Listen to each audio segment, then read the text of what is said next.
Olá a todos, sejam bem-vindos ao Mais Med e a aula de hoje é sobre tecido nervoso. Os livros bases para essa aula são o Histologia, do Junqueira e Carneiro, e o Neurociências, Desvendando o Sistema Nervoso. O tecido nervoso é encontrado distribuído pelo organismo, formando uma intensa rede de comunicações.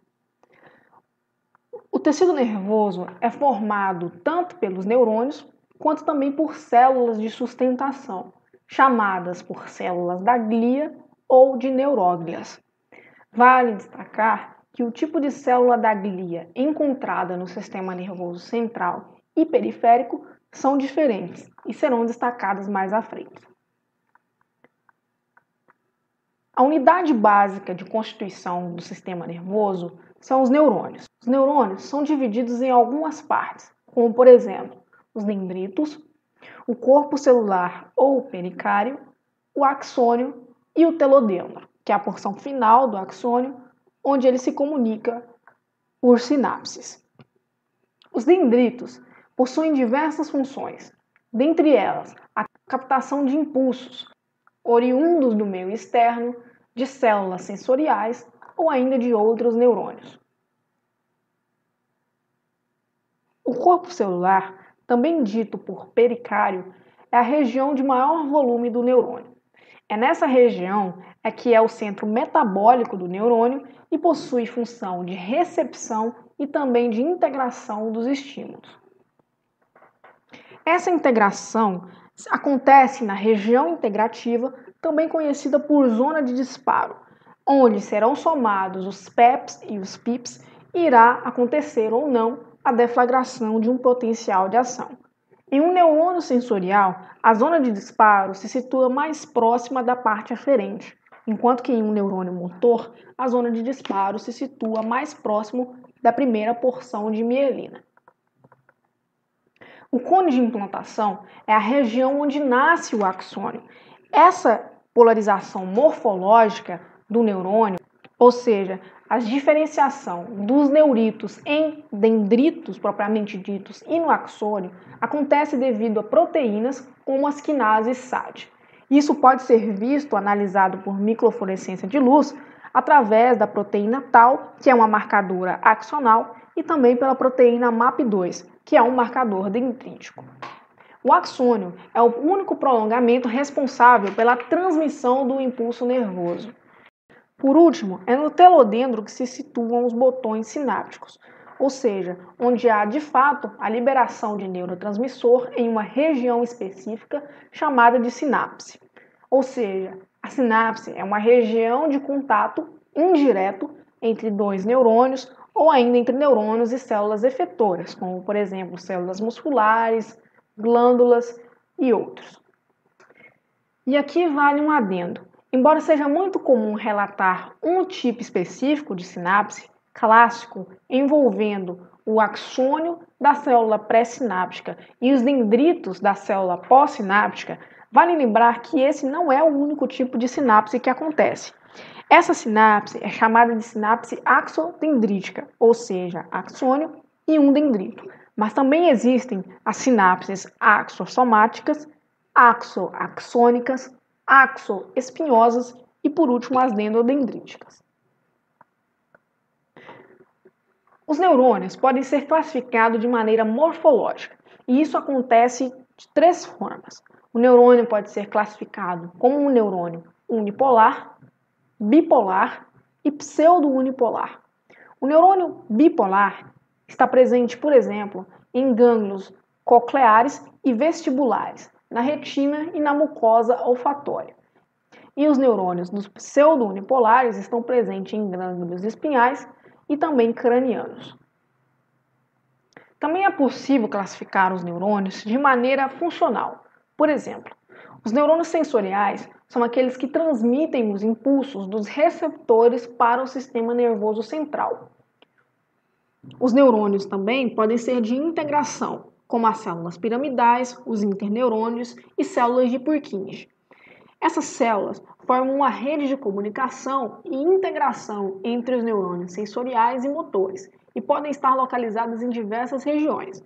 Os interneurônios, por exemplo, estão muito presentes no corno dorsal da medula, e as células de Purkinje são regiões importantes do nosso cerebelo.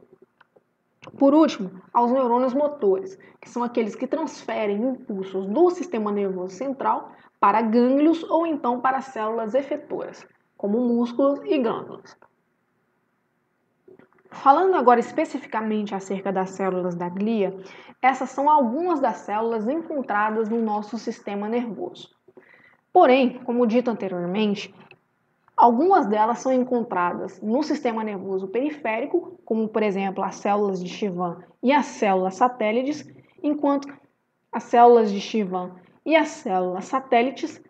enquanto outras células, como os oligodendrócitos, astrócitos, células ependimárias e a micróglia, são encontradas no sistema nervoso central. Vamos analisar cada uma delas. As células de Schwann são células importantes para fornecer a sustentação e fabricar a bainha de mielina das fibras nervosas do sistema nervoso periférico. Além disso, elas têm funções importantes, como a secreção de fatores neurotróficos e pró-regenerativos. O mecanismo de formação da bainha de mielina através das células de Schwann se dá por meio de consecutivas dobras de sua membrana ao redor de um axônio. As células satélites, também chamadas de anfícitos, são células importantes para a sustentação de corpos celulares dos tecidos nervosos. Os astrócitos já são células encontradas, desta vez, no sistema nervoso central, ao contrário das outras duas, que eram células encontradas no sistema nervoso periférico. Os astrócitos desempenham diversas funções e não estão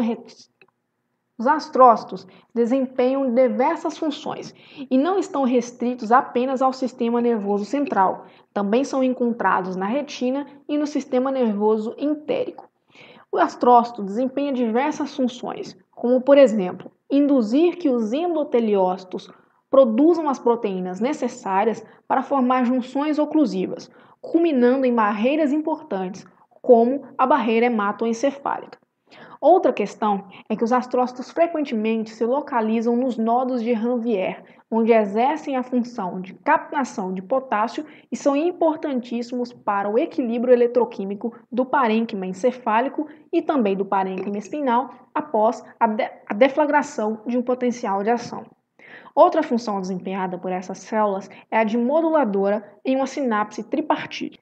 Além disso, o astrócito também participa da recaptação e ressíntese de neurotransmissores e também oferta lactato, um substrato energético adicional para os neurônios. Aqui cabe também um outro adendo, que é: muitas pessoas dirão que o astrócito tem a função de nutrição dos neurônios, mas isso não é verdade. O tecido nervoso é inclusive insulino independente, ou seja, possui transportadores de glicose constitutivos na sua membrana, como por exemplo o GLUT1 e o GLUT3. Então, eles já são facilmente permeáveis à entrada de glicose e não necessitam dos astrócitos para sua nutrição. O que acontece de fato é que o astrócito fornece um substrato energético adicional ao neurônio, e esse substrato é o lactato. Outra função desempenhada pelos astrócitos é a vasodilatação ou vasoconstrição feita diretamente no capilar sanguíneo no sistema nervoso central. Os astrócitos possuem a capacidade de liberar vasodilatadores, como por exemplo prostanoides, derivados do ácido araquidônico, e a adenosina, quando há alteração no metabolismo. Essas substâncias são capazes de reajustar o fluxo sanguíneo de acordo com a atividade desempenhada pelo neurônio e pelo astrócito. Essa capacidade é chamada de acoplamento, fluxo, metabolismo, atividade. Outra célula muito importante encontrada no sistema nervoso central são as micróglias. As micróglias são células com origem a partir dos monócitos que sofrem de apodese em direção ao sistema nervoso central e são células fagocitárias que participam da inflamação e do reparo do sistema nervoso central. Os oligodendrócitos são importantes células formadoras da bainha de mielina, mas dessa vez do sistema nervoso central. o mecanismo de formação da mielina desempenhado pelo oligodendrócito é diferente daquele desempenhado pelas células de Schwann. Enquanto a célula de Schwann forma a bainha de mielina por meio de diversas dobras consecutivas da sua membrana ao redor de um axônio, os oligodendrócitos fazem projeções da sua membrana em direção a cada axônio e aí forma a bainha. Por isso, ao analisar imagens, vamos poder ver um certo distanciamento do núcleo do oligodendrócito com relação à superfície do axônio, ao passo que, se analisarmos o sistema nervoso periférico, o núcleo das células de Schwann estarão muito próximos à fibra nervosa. Por último, falaremos sobre as células ependimárias. As células ependimárias estão presentes nos ventrículos encefálicos e também no canal central da medula. Essas células se localizam em regiões específicas chamadas de plexos corioides. São nesses plexos corioides que há a produção do fluido cerebroespinal a partir do sangue. Agora, falando sobre revestimentos desse sistema nervoso central, entraremos no tópico das meninges. As meninges são membranas de tecido conjuntivo que envolvem o tecido nervoso, especificamente o sistema nervoso central. O sistema nervoso central, por sua vez, possui dois tipos de substâncias, que são a substância cinzenta e também a substância branca. A substância cinzenta é composta por corpos celulares de neurônios, dendritos, porções não mielinizadas de axônios e também células da glia, enquanto que a substância branca é composta por axônios mielinizados e células da glia. No cérebro, a disposição da substância branca e cinzenta é diferente da que ocorre na medula. No cérebro, a substância cinzenta é mais externa e a branca mais interna. Na medula, o que ocorre é o inverso. A substância cinzenta é interna, formando o H medular, e a substância branca é externa.